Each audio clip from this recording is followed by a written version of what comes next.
La no intervención en los asuntos de cada país es un principio de política exterior. Si bien ha cambiado, adaptándose a los nuevos tiempos, sigue guiando el espíritu de nuestra relación con los demás países y no debemos despojarnos de ese principio, pues corremos el riesgo de convertirnos en simples instrumentos de agentes ajenas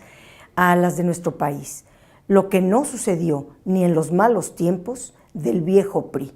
Pero más allá de la actitud intervencionista de la actuación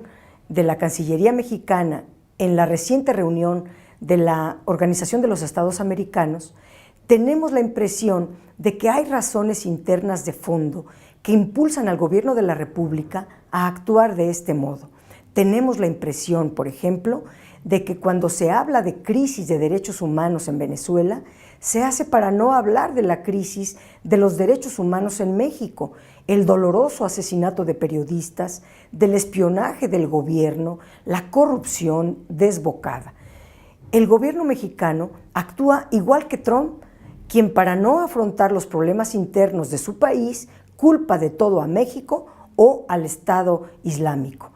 En nuestro caso, si se habla de la falta de democracia y libertad en Venezuela, quizás se hace para no hablar de la situación mexicana, pues aunque sea cierto que aquel hermano país enfrenta dificultades que debe resolver, no es menos cierto que nosotros enfrentamos algunas de talla similar. Por ejemplo, el descenso en nuestro país en el índice de libertad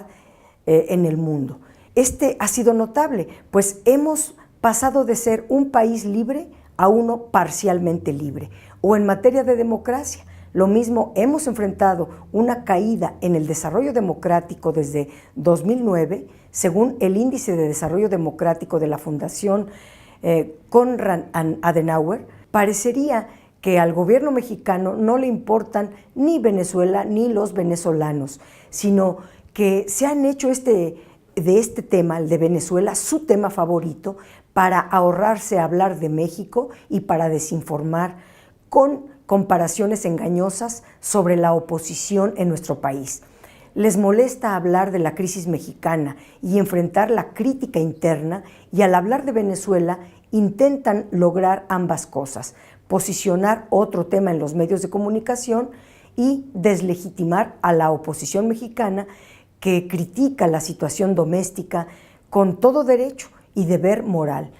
En lo que concierne a Venezuela, el gobierno mexicano ha preferido polarizar en lugar de tender puentes de entendimiento, y eso es grave, pues representa una postura inmediatista de miras cortas respecto de la forma de concebir a la política internacional. Pero más grave aún es que se trate solo de un síntoma de lo maltrecho de nuestra política exterior actual. La Cancillería ha decidido ser candil de la calle, pero solo selectivamente. No se ha pronunciado, por ejemplo, acerca de la crisis humanitaria de Medio Oriente. Además, mientras aquí se alaba la voz en la OEA como cortina de humo, la sociedad no acababa de asimilar lo dicho por la Conferencia sobre Centroamérica en Miami, que es necesario para la región